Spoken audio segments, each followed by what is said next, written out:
Amis du jour, bonjour. Aujourd'hui, je vais vous parler d'un film que vous aurez probablement un peu de mal à voir au cinéma étant donné qu'il sort dans peu de salles en France.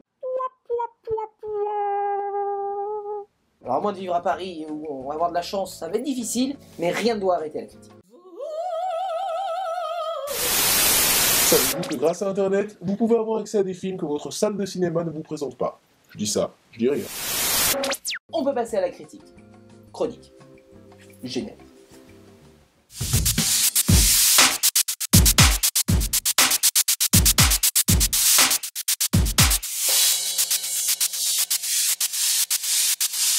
Frank est un film sur la création musicale.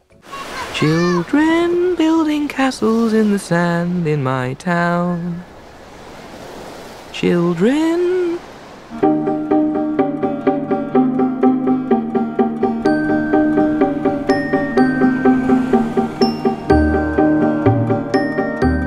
Au cœur du film se tient John.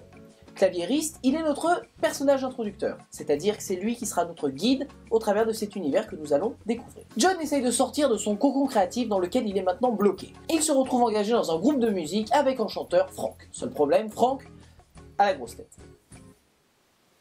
Littéralement. At the heart of it all is Frank. Inspiré par l'histoire tout à fait vraie du comédien Chris Seavey, qui portait une grosse tête et se faisait appeler Frank, donc c'est plus qu'inspiré à ce stade, ce film est avant tout une comédie.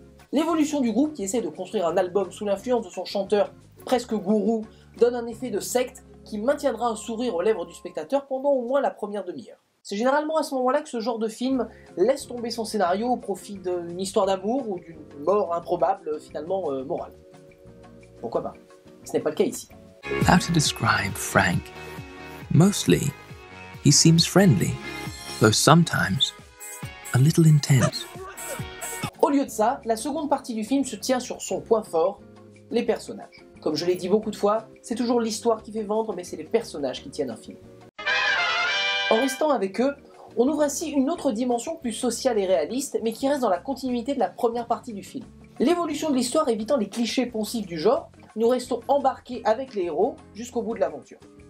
Les acteurs ont été super bien castés et magnifiquement dirigés. Citons en particulier Maggie Gyllenhaal, géniale en artiste torturée et castratrice, et bien sûr Frank. Alors je sais la question que vous vous posez, c'est qui derrière la grosse tête? Juste un des acteurs les plus en vogue du moment, Michael Fassbender. Totalement méconnaissable, il faut quand même une bonne paire de cojones pour arriver à mettre la tête d'affiche derrière un gros masque pendant tout le film. N'ayant d'autre choix que de s'exprimer à travers son expression corporelle, Fassbender le fait évidemment avec talent. Ici, la mise en scène est sympathique, il n'y a pas d'effet de réalisation particulier.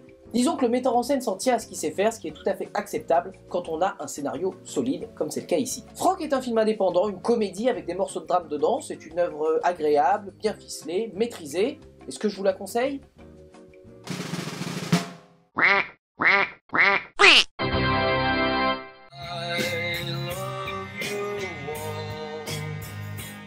Si vous avez l'occasion, une salle à proximité qui le diffuse, oui. Dans votre DVD Tech, Frank se rangera près des films The Doors et Welcome to England. La semaine prochaine, nous parlerons d'un film qui sortira dans nettement plus de salles, puisqu'il s'agit du nouvel animé Disney, allié pour la première fois avec Marvel, Les Nouveaux Héros. D'ici là, amis du soir, bonsoir.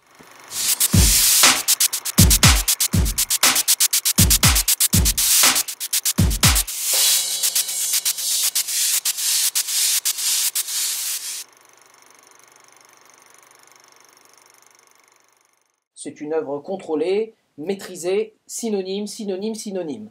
Tu devrais encore plus couper tes phrases comme ça.